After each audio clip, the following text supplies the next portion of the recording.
ቡና ዕድመ ከም ዘንውሕ ትፈልጡ ዶ? ቡና ምስታይ ጥንሲ ውርዲ ዝበሃል ብሕክምና ብኸመይ ይረአ? ሓደ ሰብ ኣብ መዓልቲ ክንደይ ፍንጃል ቡና ኣይኽሰቲ ዝምከር? ሕክምናዊ ጠቐሜታ ቡና እንታይ እዩ? ቡና ክሰትዩ ዘይግብኦም ሰባት መነመን? ቡና ተዘይህሉ ነይሩ 7 ዓመት ናይ ሕክምና ህይወት ከቢድ ንኾነ ከምዚ ኸማይ ቡና ትፈትዩ ሰባት ሎማዓንቲ ብዛዕባ ቡና ጠቐምቲ ሓበሬታታት ከካፍለኩም እየ። ጻንዒትኩም ምሳይ ይሁን ምስ ዶክተር ተሾመ።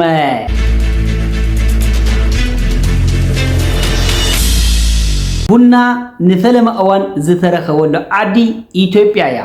ኣብ ከበሳታት ወይ ከዓ ደጉዓታት ኢትዮጵያ ብ850 ዓመተ ምህረት አካባቢ ካልዲ ዝበሃል ሓላዊ ጤል ወይ ከዓ ጓሳ እዩ ንፈለማ እዋን ቡና ረኺብዎ።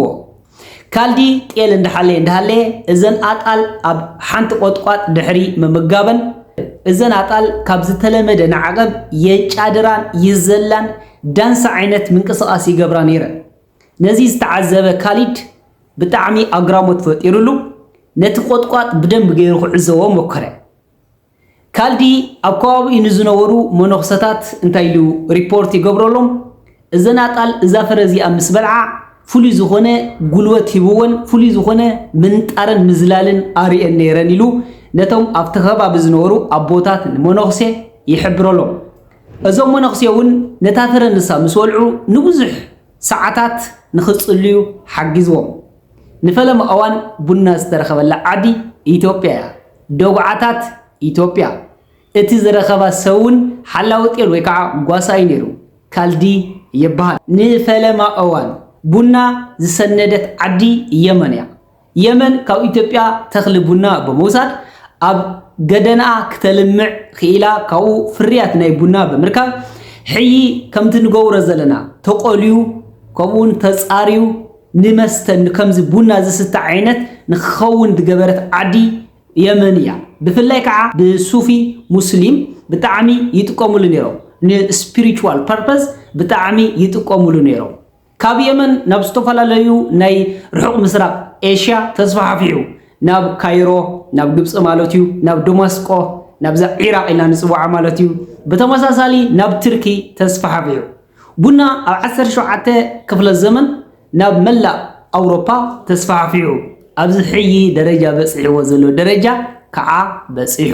በርዝ ፕሌስ ናይ ቡና ኢትዮጵያ እያ። ንፈለማ እዋን ንቡና ዝሰነደትን ዘልመዐትን ከምኡውን ቀልያ ከምዚ ሕይ ጌርና ንጥቀመሉ ዘለና ዝገበረት ዓዲ የመን እያ። ብፍላይ ብሱፊ ሙስሊም ብጣዕሚ ይጥቀሙሉ ነይሮም ንስፒሪቹዋል ፐርፐዝ ማለት እዩ። ከም ጸብጻብ ውድብ ጥዕና ዓለም ብ2016 ዓመተ ምህረት ፈረንጂ ቡና ምንም ዓይነት ካንሰር ከም ዘይኽእል ዕላዊ ገይሩ እዩ።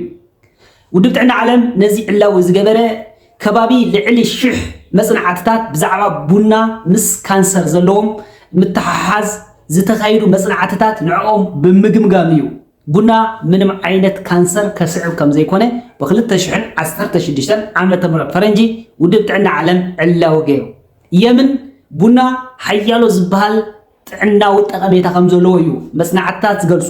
ወላ ውድብ ጥዕና ዓለም እውን ነዚ እዩ ኣረጋጊጹ። ሓንቲ ጥንስቲ ልዕሊ 2 ፊንጃል ቡና ወይ ከዓ ልዕሊ 200 ሚሊግራም ቡና ትጥቀም እንተኮይና ኣብ መዓልቲ ኣብቲ ጥንሲ ጸገም ይፈጥረላ እዩ ማለት እቲ ጥንሲ ክንጸል ይኽእል እዩ። ከምኡውን እቲ ጥንሲ ትሑት መጠን ክብደት ክህልዎ ይኽእል እዩ።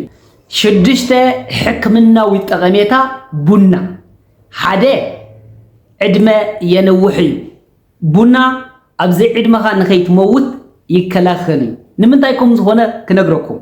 ኣብ ውሽጢ ቡና ዝርከቡ ባዮ አክቲቭ ብፍላይ ክሎሮጀኒክ አሲድ፣ ፖሊፌኖል ከምኡውን ካፊን ዝበሃሉ ንጥረ ነገራት ወይ ከዓ ቅመማት እዚኣቶም ኣብ ሰውነትና ናብ ሞት ከብፅሕ ዝኽእል ሕማም ንኸይፍጠር ናይ ምግባር ተኽእሎ ኣለዎ።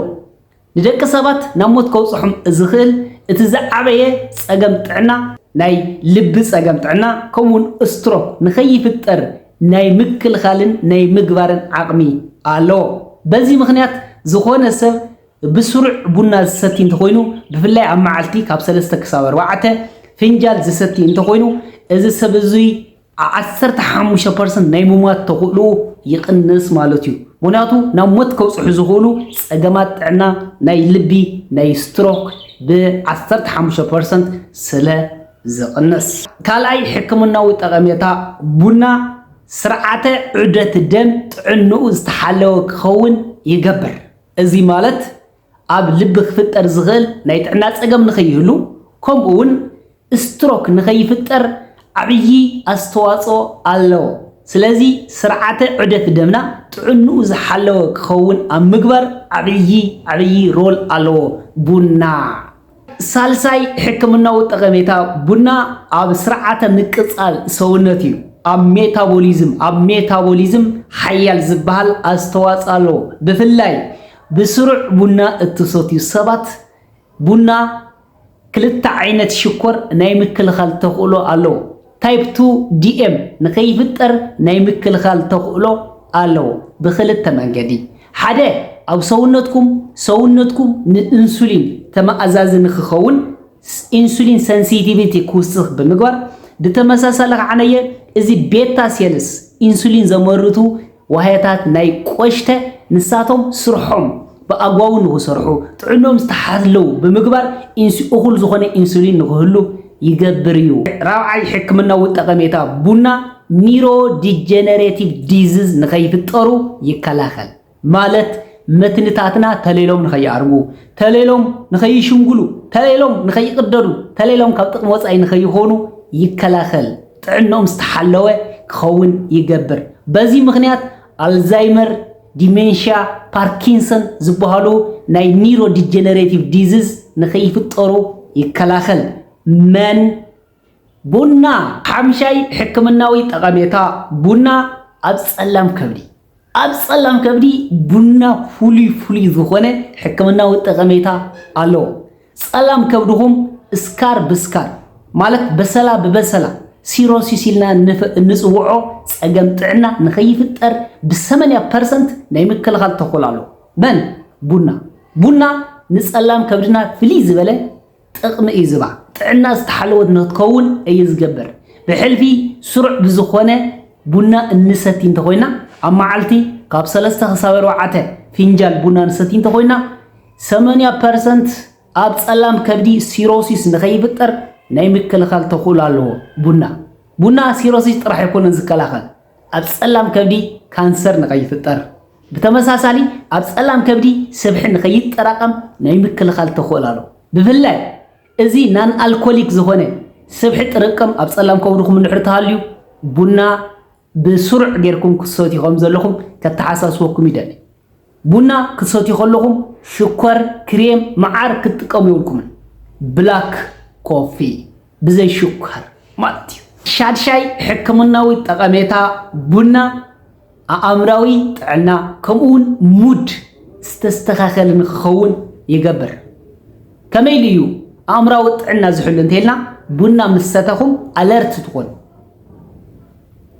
cognitive process بدم بغير يوسخ نايم مهار تقولهم نايم الذكر تقولهم نايم حساب تقولهم يوسخ سلازي بنا mental health نخهلو يقدر يمالتيو بتماساسال منجدي depression النحر حاليو بنا مستهم ازي depression كم ملء درجة يوسترفت بازي بمغنيات depression بمغنيات دبرت كفتر زخل عرسة مدفع suicide ب5% يقنس من بنا مود يستخاخل كمون تعنا عمره يحلو بنا كساتيو زيولوم أكلات منيو حدا نايكشع قصلت دلوم بابتيك ألسر ديزيز لكم أب كشعكم gastritis وقع قصلت اندحرتها لي بنا كساتيو لكم مناتو بنا نعرسو أسيديكي سلازي نتي حمام نايم بقى أستقولو ألو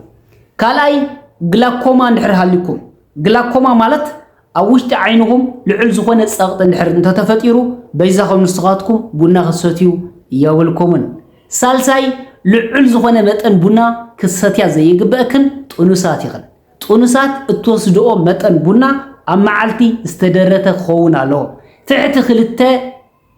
تحت خلته فنجال ينكسات يا زلكن بميلي جرام كعا تحت خلته 100 ميلي جرام خون الله انت زي كوينو انسي كوريدي خليو كمون اتخبرت نايتي انسي كقنس يخلي رابعي بونا خطوسرو زي غبوكم اكلات انزايت ندحرتها لكم حيال دخونه انزايت زبال نايسنا امرو صقم زلكم كمون ناي دقاس صقم زلكم سليب ديستربانس زلكم ማለት እኹል ዝኾነ ድቃስ የውልኩም ሰባት ቡና ከሶትዩ የውልኩም ሙናቱ ስለዘባአሱ ነታ አንዛይት የባአሶ ነታ ስሊፕ ዲስተርባንስ ውን ስለዘባአሱ ንስኻትኩም ጸገም ጥዕናኩም መጀመርያ ከተስተኻኽሉ ኣለኩም ቅድሚ ቡና መስታይኮ ሓምሻይ ቡና ክወስዱ ዘይግቦም ሰባት ናይ ልቢ ጸገም ዘለኩም ሰባት አንተኹም ዘልኩም ናይ ልቢ ጸገም ንኸይፍጠር ናይ ምክልኻል ተኽእሉ ኣለዎ ቡና ግን እንድሕር ናይ ልቢ ጸገም እንተሃልይኩም ግን ብደንብ ገይርኩም ከተስተውዕሉ ኣለኩም ምክንያቱ ቡና ንጉዚኡ ዋላ እንተኾነ